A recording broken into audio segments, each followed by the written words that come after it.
thank you all for coming today, and welcome. Delighted to have you here for our book launch, our Washington book launch of Latin America and the Illusion of Peace.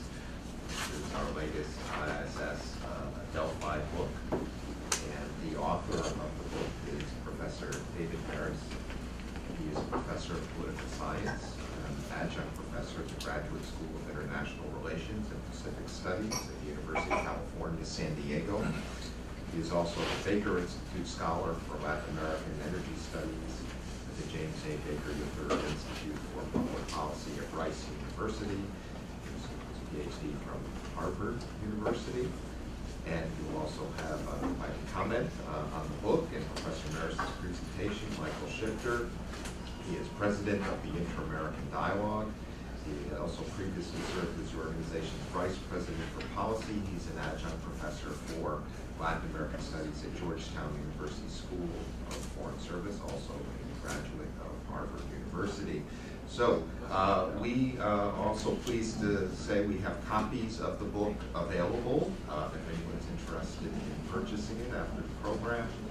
And we're on the record today, and so I will turn it over to David with your comments. Welcome. Thank you, and thank you all for coming. I'm delighted to have the opportunity to say something about my new book. Let me start out with a couple of provocative points.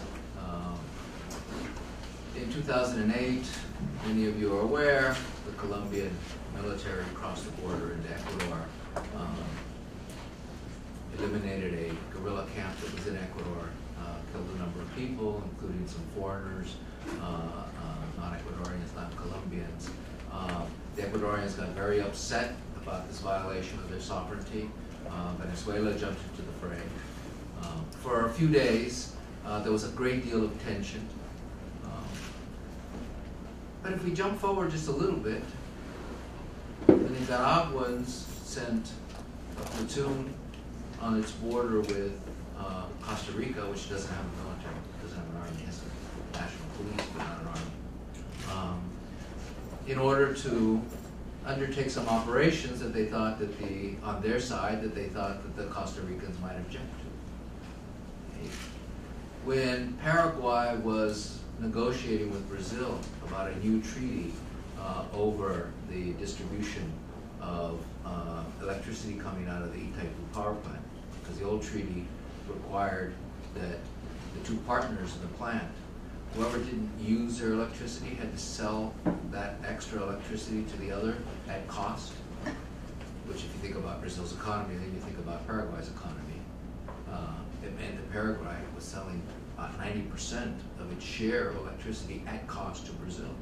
If you think about Paraguay's economy, they could have certainly used that money. So for 30 years, it was a huge subsidy to the Brazilians on the part of the Paraguayans. When the Paraguayans were renegotiating that treaty, the Brazilians had military exercises on the border with Paraguay, live munitions. The general said, we're practicing in case social movements take over Itaipu, or whose social movements might take over Itaipu. And the Brazilian general also said, our neighbors have to learn to respect us. The Paraguayan president understood this as an effort to coerce it and complained at the Organization of American States. Now, this is what I mean by the illusion of peace. It's clear that we don't have World War II. We don't have World War I. We don't have the Franco-Prussian War in Latin America today. If that's our measure of peace, then we could say this is a peaceful region. Okay, but when I think about peace, I think about living in peace with my neighbors means I'm not worried about my neighbors using their military force either to do something on my territory the way Colombia did, or to coerce me the way in which Brazil did with Paraguay. It's also important because if we think back just a couple of decades, in 1995, Ecuador and Peru went to war, 34 days. Okay, mobilized their military, that's their air force, their navy, their army. Okay, hundreds were killed. Okay, it didn't start out as either side saying, let's go to war. Okay, in 1982, Argentina and Great Britain went to war. It didn't start out with the Argentines saying, let's have a war with Great Britain. It started out with the Argentines saying, let me take this territory and then we'll force the British to negotiate. Okay? What I'm trying to get at here is that the effort to use military force to coerce or to influence your negotiations with your neighbor has in it the danger that, in fact, escalation could happen. You're not in total control when you decide that you're going to use military force in this way that you don't think is war, you just think it's interstate bargaining. So we've seen escalation in Latin America, and what the book is really about is to try and do two things. One, convince people in Latin America and outside of Latin America that these are real issues. They haven't gone away. The end of the Cold War didn't end these issues. Okay? They're there because there's still unsettled borders. They're there because there's still ideological debates. They're there because a number of new issues are on the table. Commodities are said to be very valuable. So a few years ago, the Venezuelan Coast Guard shot up a Trinidadian boat that was taking engineers and workers out to a gas platform in a disputed area. They're there because migration continues to move within Latin America, not just from Latin America to the United States, but within Latin America, and bringing all of the disruptions that happen when you have large movements of population. So the issues are there, and the security architecture for the region really isn't designed to prevent the use of military force. It's designed to prevent the escalation of military force. So if my argument is that, in fact, states are recurring to this use of military force, okay, and the security architecture says, well, that's their right. We're just going to intervene. We're going to offer our good offices when a state actually uses military force to try and dampen it and keep it from escalating. Then we have to ask, is the security architecture really adequate for that? Was it in 95? Was it in 82? Now, 82 was a while ago, so we could say, well, you know, Cold War era, but 95 wasn't. Right? And my argument in the book is that the security architecture actually is quite inadequate. It's inadequate basically for two fundamental reasons. First, the security architecture is still built on the notion that the most important thing to protect is national sovereignty. And the definition of national sovereignty in Latin America is, and this is true whether you're Hugo Chavez or you're Brazil, okay, it's whatever the government decides it wants to do, that's its prerogative. Okay, in the case of Brazil, they want to exploit the Amazon, that's a Brazilian prerogative. The Inter-American Court of Human Rights wants to say something on it, Brazil says, you can't get involved in here. Okay? Most of us think about Chavez when we think about that, but it's not Hugo Chavez. It's not the radicals. It's across the board. Right? In that context, the idea that a state could use its military force to pressure its neighbor isn't questioned. Okay? Well, that's your decision. What's questioned is when it begins to escalate up and you actually start to shoot. Right? But as my argument goes, that might be too late. Right? Second reason why the security architecture is inadequate is because it's based on the notion that the real guarantees for security in Latin America are democracy and economic integration. Both of those will lead to the building of confidence, and therefore states will be able to work things out in a peaceful way. Okay? If we look at Europe, right? If we look at the development of Europe in the post-World War II era, that's in fact a lot of what happened in Europe, so that France and Germany today never think about coercing each other with military force. They have disagreements. They might not say nice things to each other, but they don't think about mobilizing the army on their border or a verbal threat of, if you don't do this, we might have to. Okay? But in Latin America, that's not what happens. Okay? And it doesn't happen because of democracy in Latin America is not identified in the ways in which our theories about democracy tell us will have an impact on states' willingness to use military force. Latin America defines democracy in very minimal terms, the way the U.S. diplomatically does as well. But those minimal terms are, you have elections. We're not going to look into the elections, we're not going to see this affair, or whatever, we're not going to look at the rule of law, etc. You have elections, we consider that a democracy. Latin America, same thing.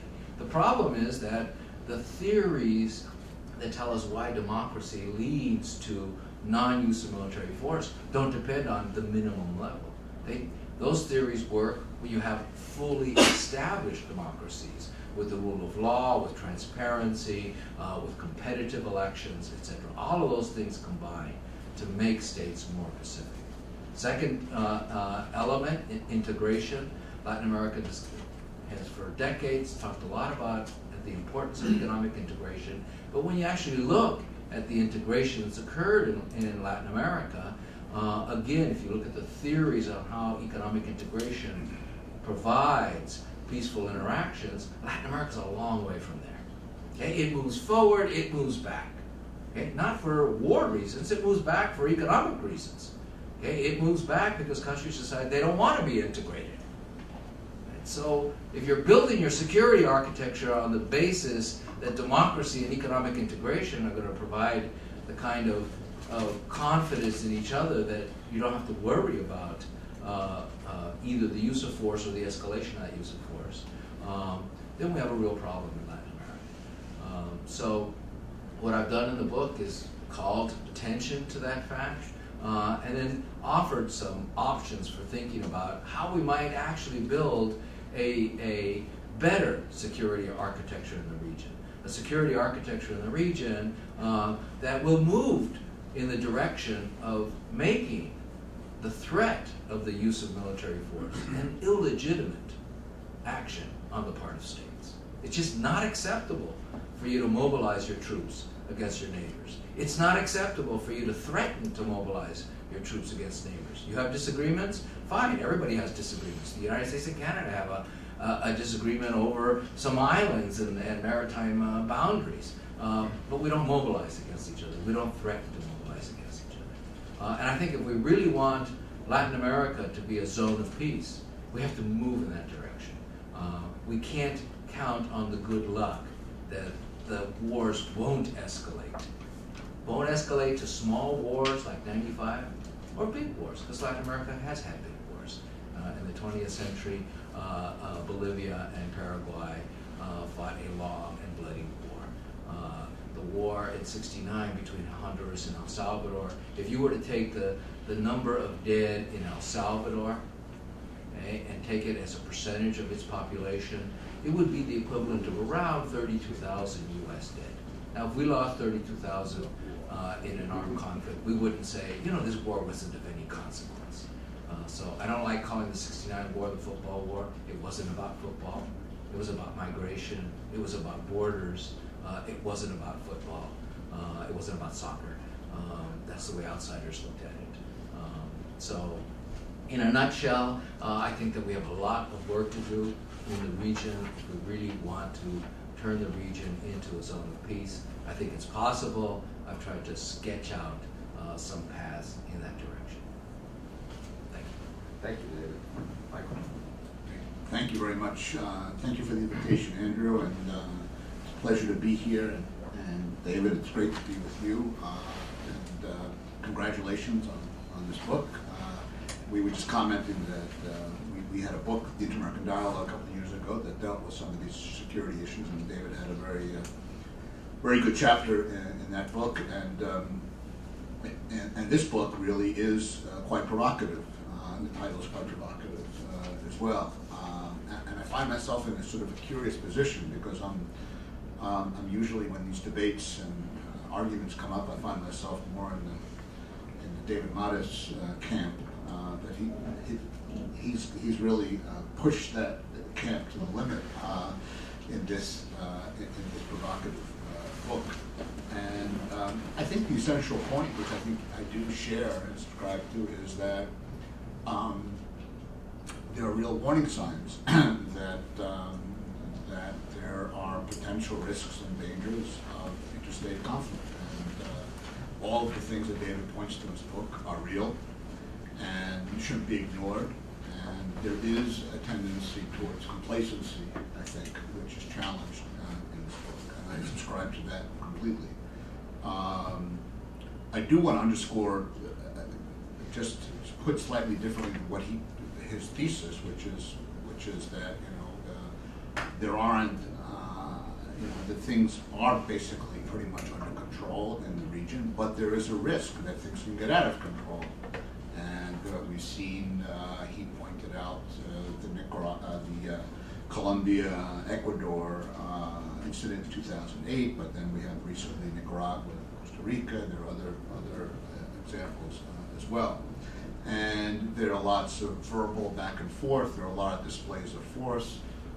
But really, so far, if those things come up, they emerge, you say, well, probably not going to escalate, not going to get out of hand, and they tend not to.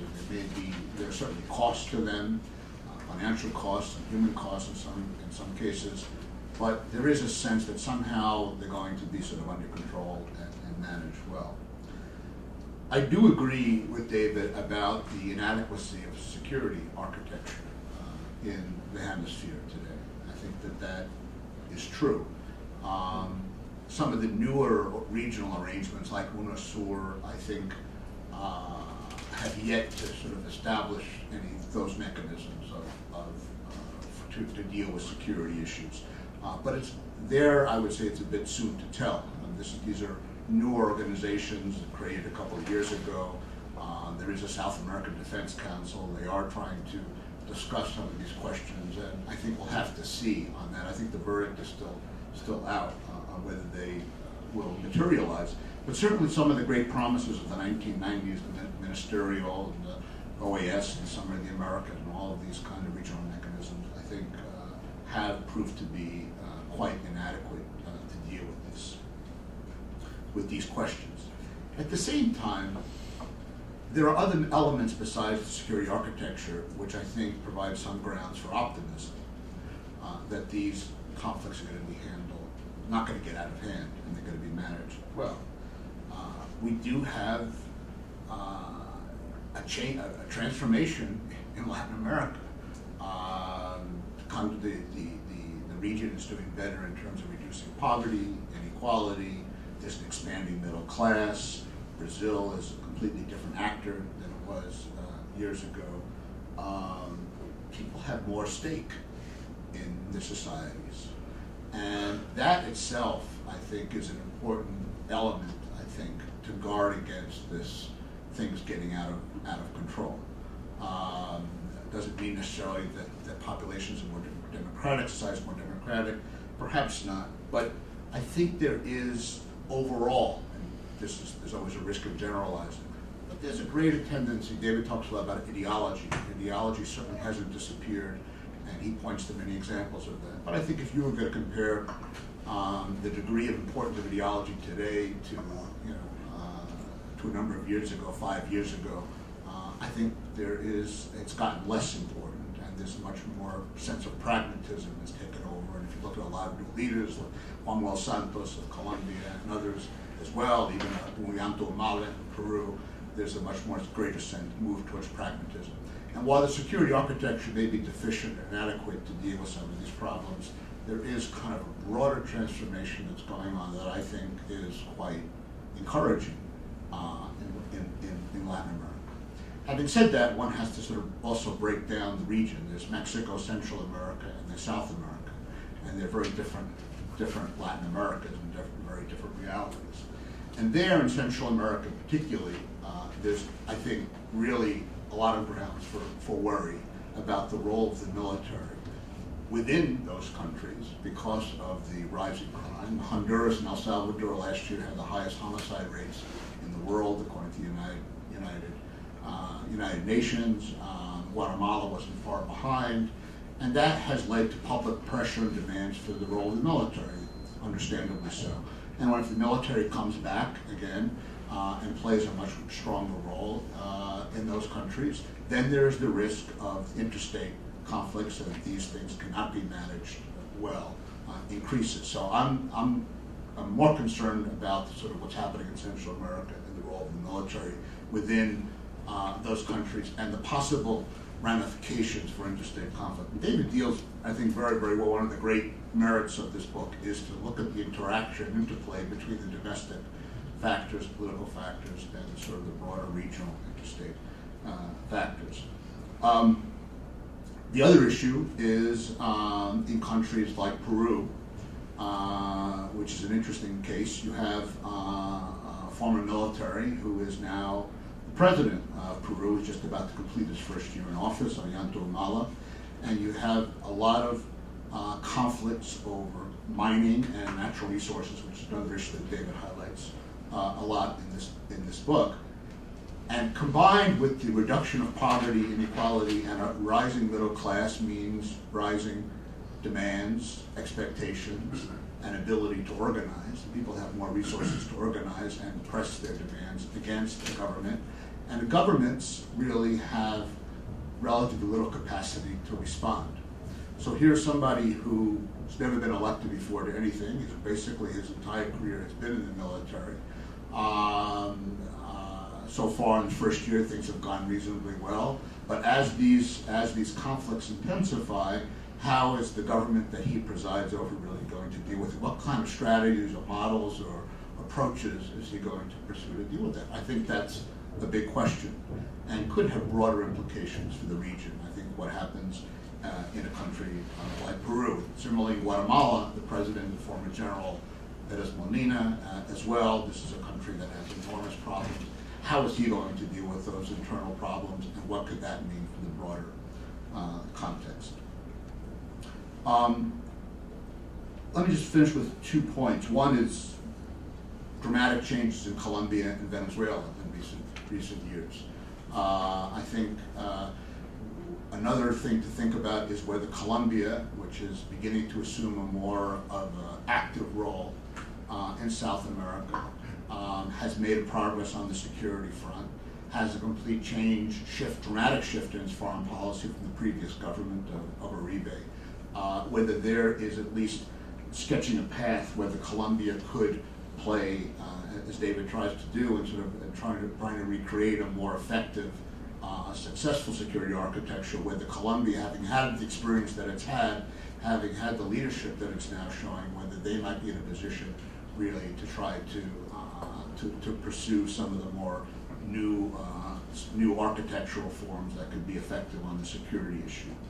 And then, of course, Venezuela, which is probably the most problematic and uncertain situation, I think, today, and certainly in South America.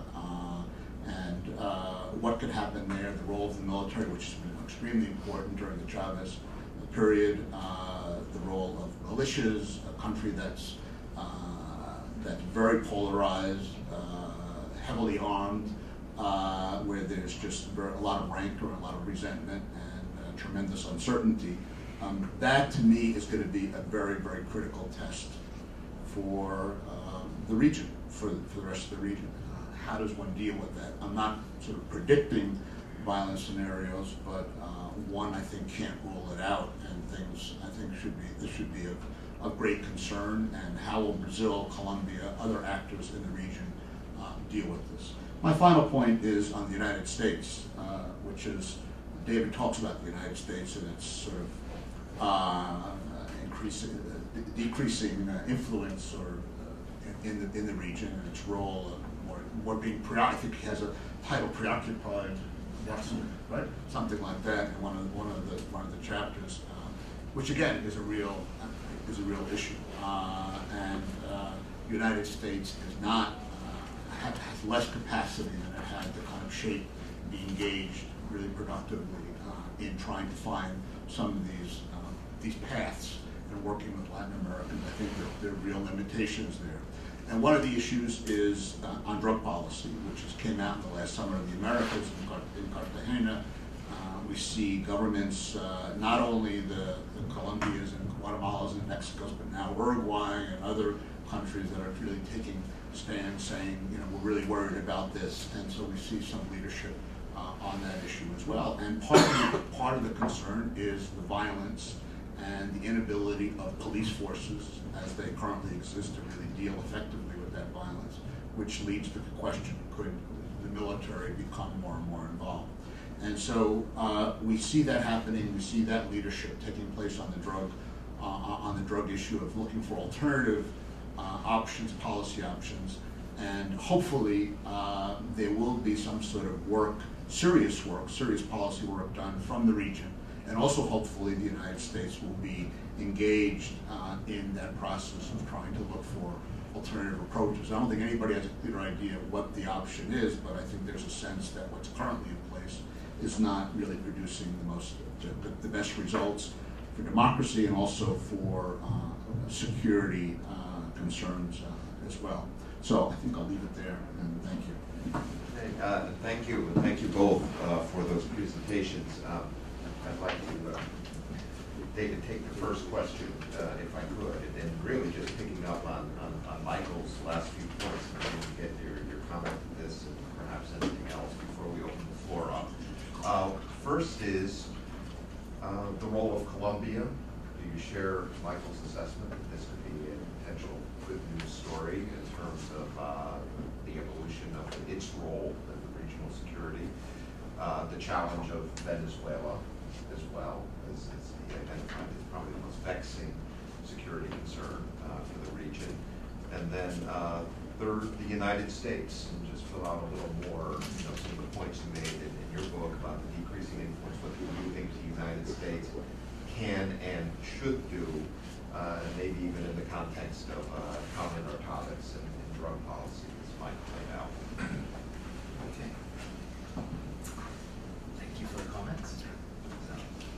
I'm a professor, so I think about these things in an analytic way, trying to understand what is it that drives behavior. And when I think about Colombia, as Michael said, Colombian foreign policy has changed dramatically. Colombia had been a center of one of the main sources of tension in South America because of the combination of drugs and guerrillas. But when I look at that, the question is whether in fact the security situation in Colombia has definitively turned. I think the verdict is still out on that. FARC still has somewhere around 9,000 soldiers. Santos' policy has changed from pursuing the FARC to defending areas that they took away from the FARC.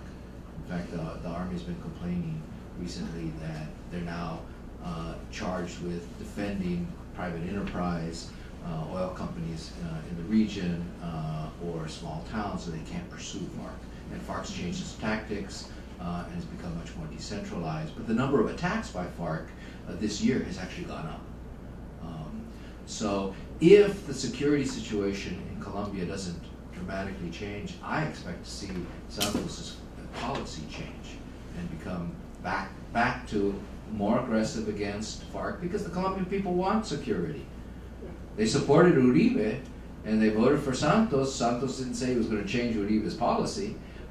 He was his defense minister. He was the defense minister when they went into Ecuador, right? So nobody had an expectation that he would make this big change. They like the change if it's going to bring the security. But if in fact it doesn't, then we're going to get back into that endless thing of why can FARC continue to subsist? It's because they're exporting drugs, it's because they have safe havens in Ecuador, in Venezuela, etc., and that's going to bring the tensions. So I think Michael's entirely right. If the security situation in Colombia has changed, we're going to see a different dynamic. But I think the verdict's still out on that. In the case of Venezuela, we're really going to see a challenge for Latin America in Venezuela if Hugo Chavez has not recovered from cancer. Because We don't know what those elections in October are going to look like if, in fact, Chavez either dies before October or is clearly seriously ill in October. The leadership of the military has said they simply would not accept an opposition victory. Well, that violates even the minimal requirements of democracy.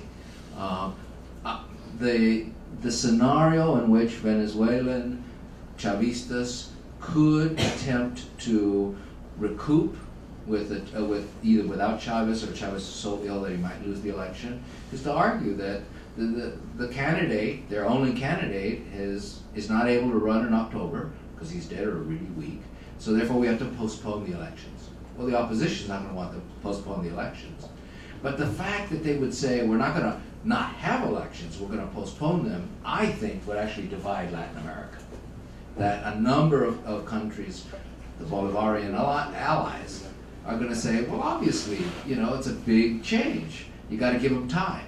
And not only will the Chavistas say we have to postpone for that reason, but they'll say the United States is all over the place. Ned is everywhere.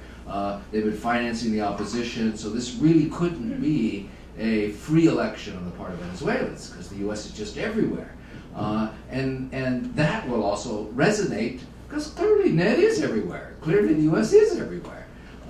And when your leading candidate is out of the picture, people who favor Chavez will have that sense. And that'll bring lots of not just domestic issues, it'll bring regional issues to the front in the area. So I see the potential for a great deal of tension there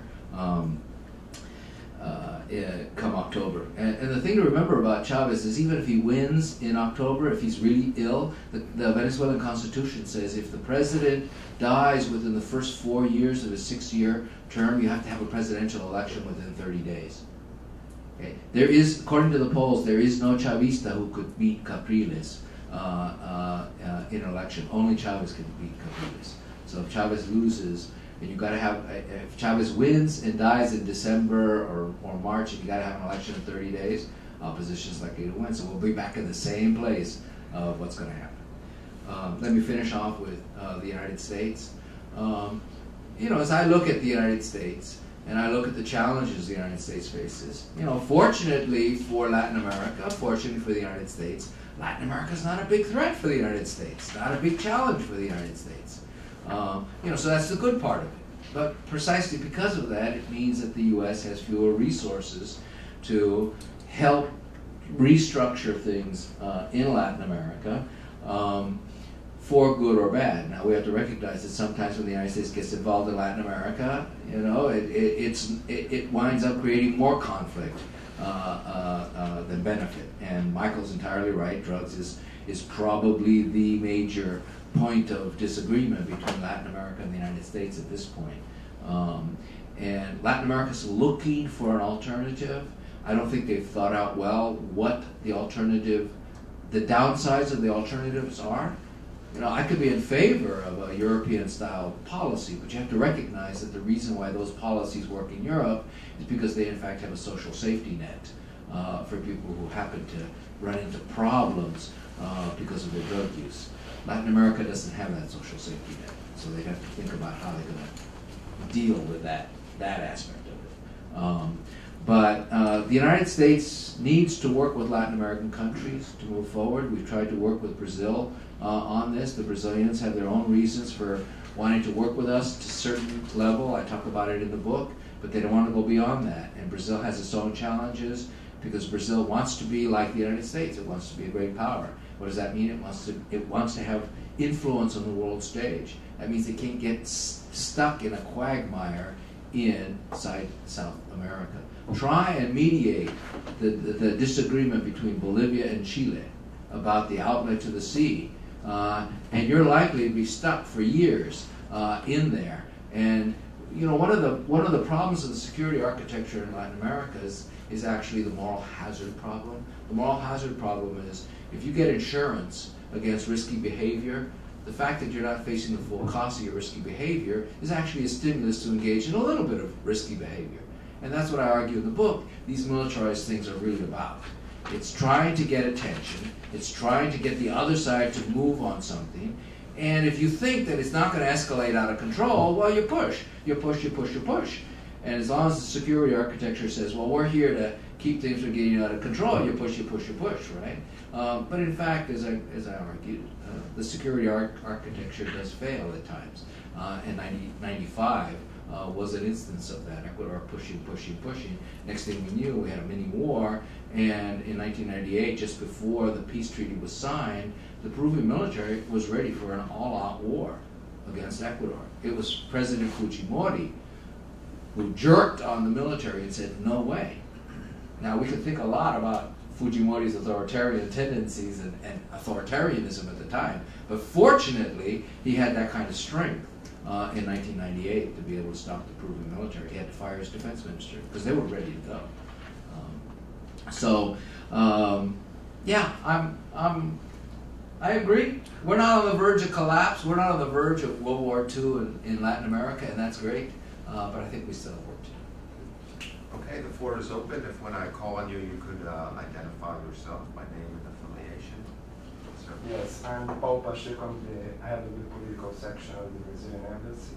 And I just have a few remarks. I found, first, I'm speaking about South America. I think the title of the book is wrong because it's not illusion of peace. You could say it's an illusion that there is no tensions. And I think there are issues in every region, not only in South America, and Central America, and Europe. And it's interesting that when you mention North America, just mention United States and Canada, and not United States and Mexico. That's very interesting in speaking in a security context. That sounds at least biased, not to say whatever. And with regard to Paraguay, I think you know much more than I do about the military exercises of the Brazilian Army, because we always coordinate our military exercises in the borders with the neighboring countries. So there was never a stated intention towards Paraguay to sign anything. Actually, the treaty was renegotiated. So I think your thesis is flawed, totally flawed. And in terms of complacency, I don't see any complacency.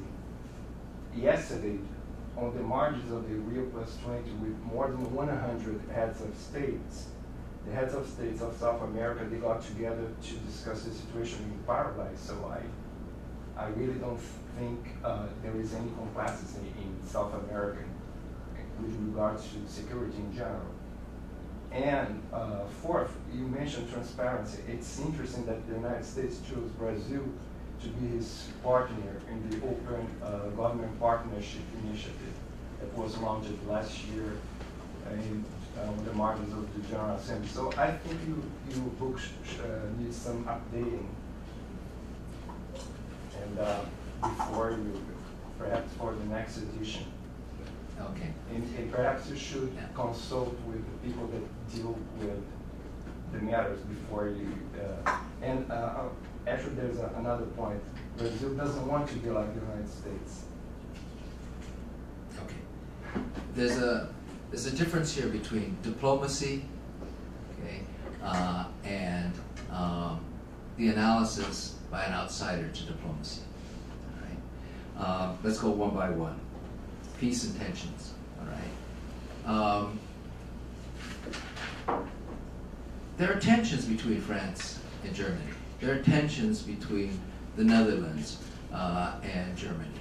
There are tensions between France and Spain over ETA that were just resolved. All right. But I have not seen any indication that any West European leader has told their West European neighbor, we may have to take matters into our own hand, or we may have to do something with our military. Have you heard from any South American? Oh, sure. The book's full of citations and quotes, okay, including by the Brazilian general who did say, It's a direct quote from a Brazilian newspaper, the Brazilian general who did say, our neighbors have to learn to respect us. Sorry, but a quote from a newspaper, first of all, a general is not a head of a state or a head of government. And a quote from a newspaper, I'm sorry, you should have checked at least twice. I don't know which newspaper it is, so this is not a real element. I'm sorry. It's a major Brazilian newspaper. Okay. Major The Paraguayan president did raise the issue of whether this was coercion. The treaty was signed. I didn't say it was to stop a treaty from being signed. It was about the negotiations. Never said the treaty was renegotiated. I said. You did. I said when they were renegotiating the treaty. Yeah, but you never said the treaty was. So it was signed, all right. But the coercion isn't about we don't want to have a treaty, all right. It's just like any of these things is not about yes or no. It's about where we're going to make the agreement, okay. I still think that as long as Latin American countries, you know,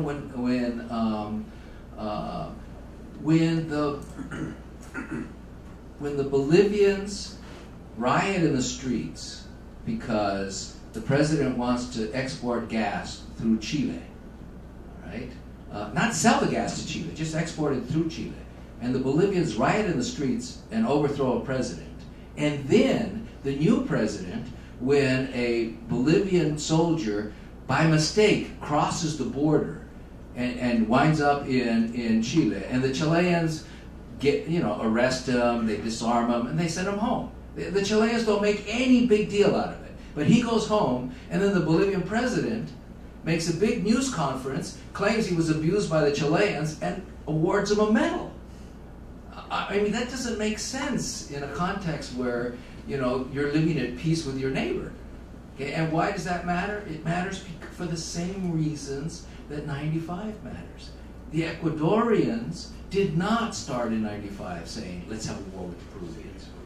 Okay, nobody expected an escalation in 95. Okay, in 1982, nobody expected an escalation. So I think that until Latin America gets to the point where people say, it's just not legitimate to threaten my neighbor, that we have a potential problem. You're not considering at all the South American Defense Council. Yes, I am considering it. No, you're not. It's in my book. The South American Defense Council was established in 2008. You go back to 95 all the time. Actually, in 95, Brazil played a role in mediating between the two countries. Yes. That you didn't mention again. No, but the role that Brazil played was after the war started. Okay, my point is that the security architecture is designed. Security Council back well, my point is that our security architecture is designed to stop the escalation from getting out of control. Escalation. What escalation? I don't see any war in Latin America. Escalation. When you use the word escalation, means that something going on and it's escalating. It hasn't even started. Let's just leave it. Thank you, Ms. Inderberg. Other questions? Well, I Please. asked one. Yeah. If you could say who you are. Yolanda Sanchez, International Trade and Communications Corporation. Brazil has emerged as a Latin American superpower, the first one. And I think that it's obvious that they act like a superpower in the 50 Brazilian way. Are the Latin Americans ready to accept Brazil as a superpower and as a leader of the other countries as a superpower? That's a great question, and you know, we do have to recognize that it's the Brazilian Foreign Ministry that has actually said we'd like to be able to develop nuclear weapons, have the capability to do it, not develop it, but have the capability. That wasn't a general; it was the Foreign Ministry. Brazil has a project for a nuclear-powered submarine. Brazil is definitely trying to develop the kinds of military capabilities that would be consistent with being a major player on the international stage. Now, how does Latin America respond to that? Well, as long as the Brazilians try to respect this idea that all Latin American countries are equal, then things will be okay. But you're going to have this tension between a player who is clearly economically, militarily, and politically, if they do in fact achieve this great power status, okay, far above the influence of all of its neighbors. So you're going to have the and that player is going to be involved in a whole bunch of other things on the world stage. It may not be responding in the same way that Latin American countries want, and this is what lots of Latin American countries are in fact currently worried about. That's why you don't see this massive outpouring of support inside Latin America for Brazil to get to the Security Council. If Brazil's on the Security Council as a permanent member, it's quotes there as the Latin American representative. The Argentines aren't real happy with that. The Mexicans aren't real happy with that. Colombia in the past, I don't know about Santos now, but in the past, Colombia hasn't been real happy with that.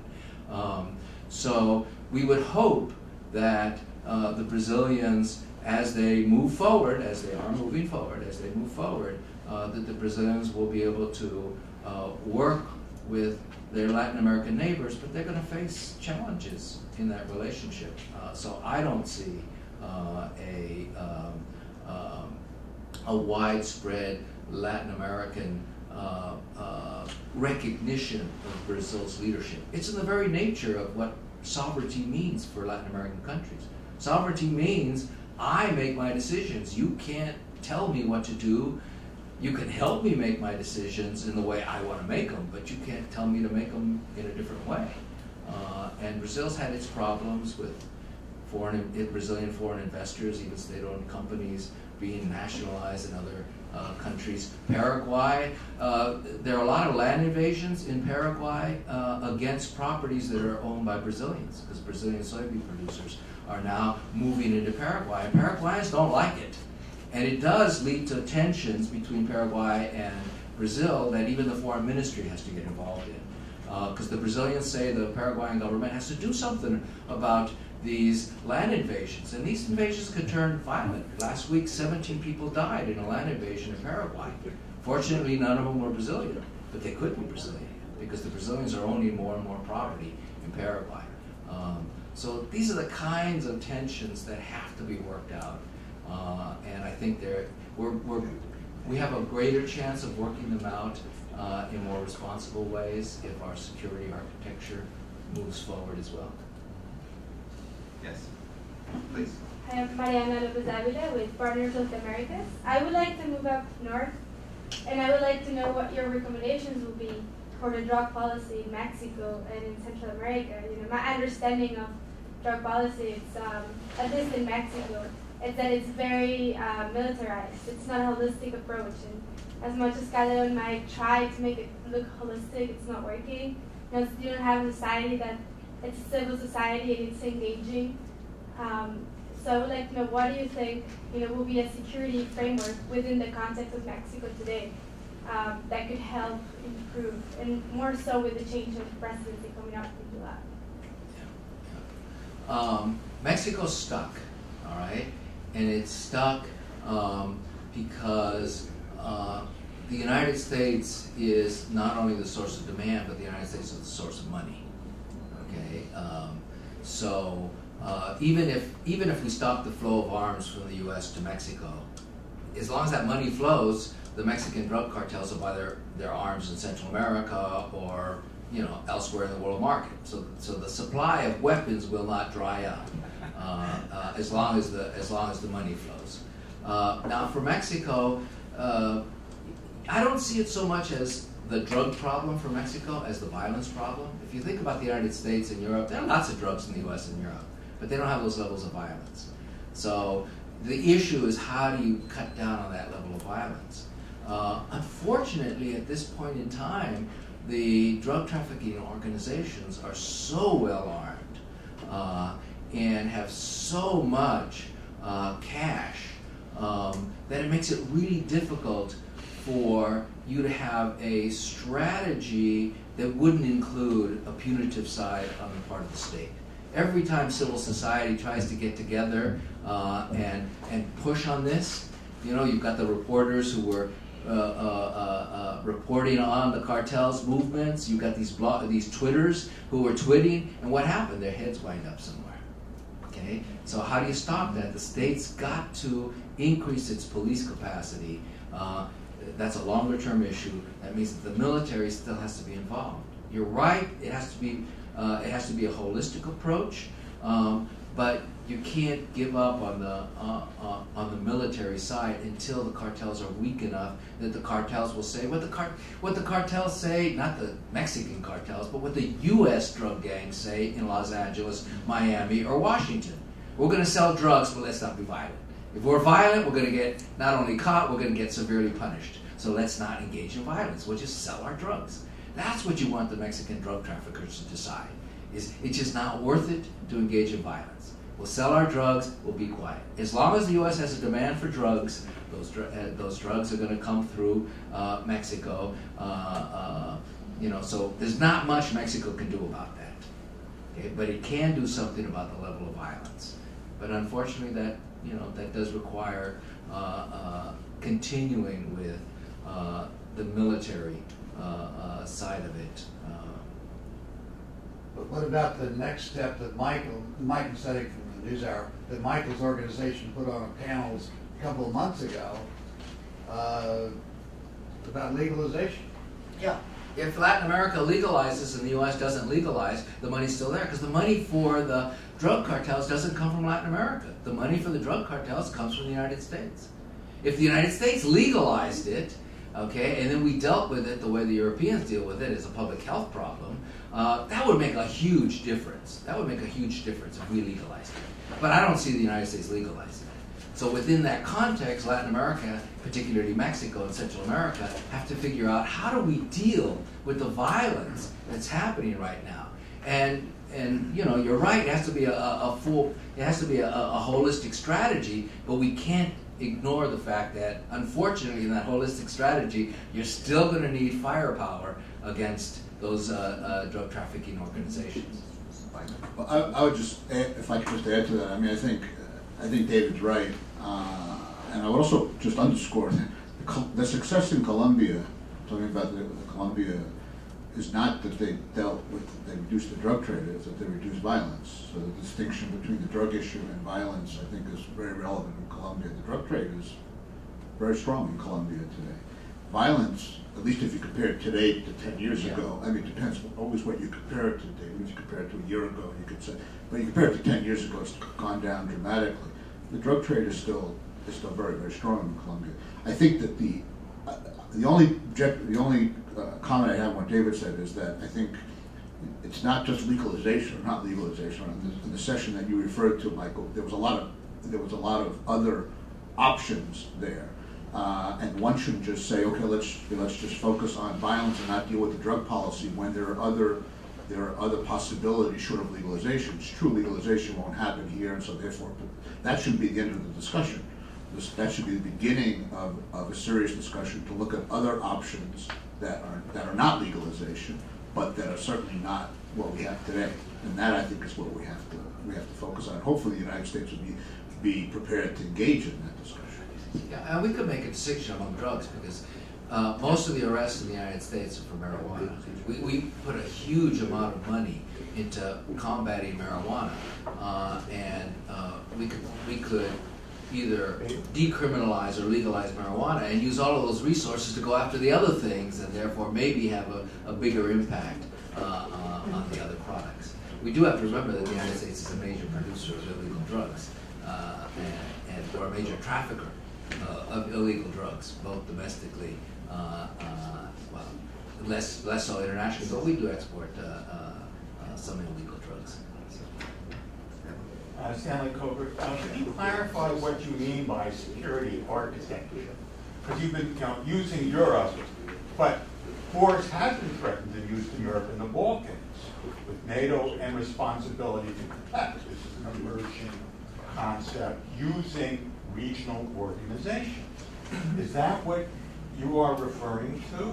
Would outside actors participate? For example, today's news about Brazil and China. elevating their relationship to strategic partnership? Did that emerge as part of a security architecture? Yeah, I use that as a shorthand for the multilateral institutions that Latin America has created, many of which have as part of their responsibility to deal with security issues.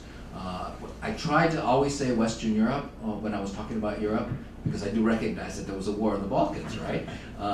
But when Latin America looks to Europe, all right, and that's where they got all of this jargon about zone of peace and whatnot.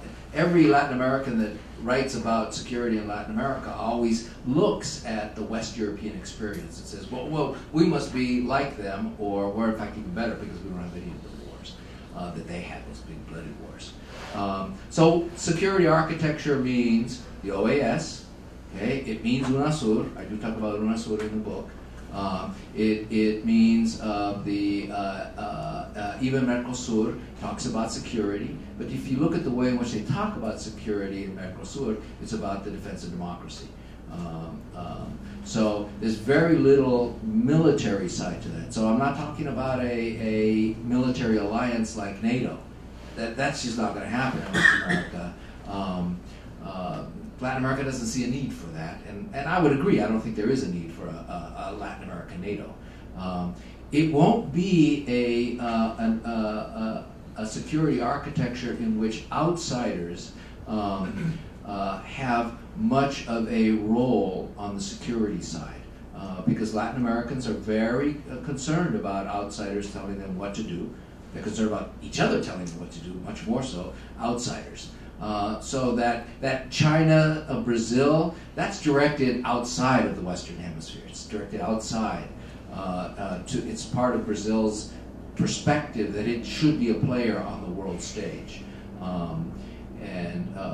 So the security architecture that we see in Latin America is, as Latin Americans always say, it's multifaceted, it's very broad, and it's made up of all of these multilateral regional organizations. It's going to be very regional.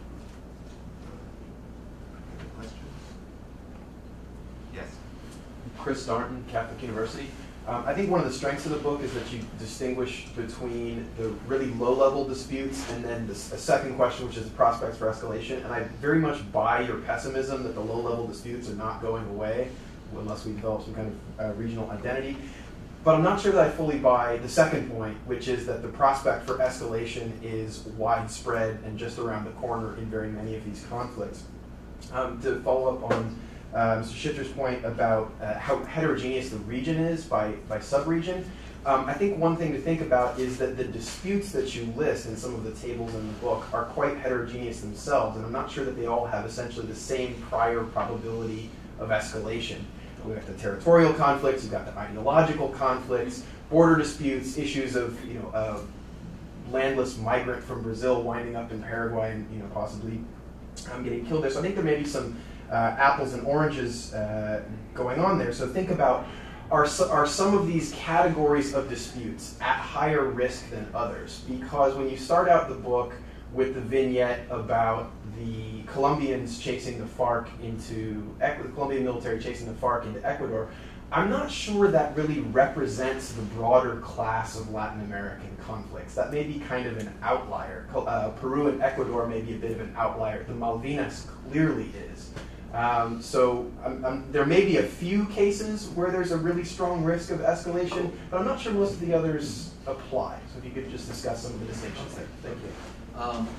Well, I'm sorry if I wasn't clear enough in the book, but I certainly am not arguing that all of those conflicts have the ability to escalate up into war. The point of putting those conflicts in there is to recognize that, in fact, these kinds of conflicts exist. In fact, they are militarized to a greater or lesser degree. So we're not just talking about one thing that happened in 30 years. So that was that point. If you look at the studies on escalation, conflict escalation, there is no pattern where a conflict starts first with a threat, then you get to a mobilization, then you get to a few shots, and then you move them. There's no pattern. Okay, sometimes it just breaks right out with you actually send in a group and you start shooting. Other times you start with a threat. So it's all of the studies that we have across the globe demonstrate there's no pattern there. The point about putting that list of tables there is to think about which ones have in the past escalated, all right, and territories escalating. All right. Well, then you look at the appendix in there and you see, man, there are a lot of territorial disputes in Latin America. Okay, it's not just Ecuador or Peru. I mentioned that Venezuela shot at the Trinidadians. Now fortunately, they've now signed a treaty that divides that maritime zone. So we shouldn't expect them to shoot again, but they did shoot. All right. Then the chasing of guerrillas. Well, if we think of guerrillas as a threat to Colombia's security by a non-state actor who has access to havens outside of the country, okay, then we can see a number of other borders where you get that kind of phenomenon. Why should a country that is increasingly getting more violence from drug trafficking organizations say, well, they're not guerrillas, so Colombia could do this against guerrillas, but these are drug traffickers, so that's not a precedent.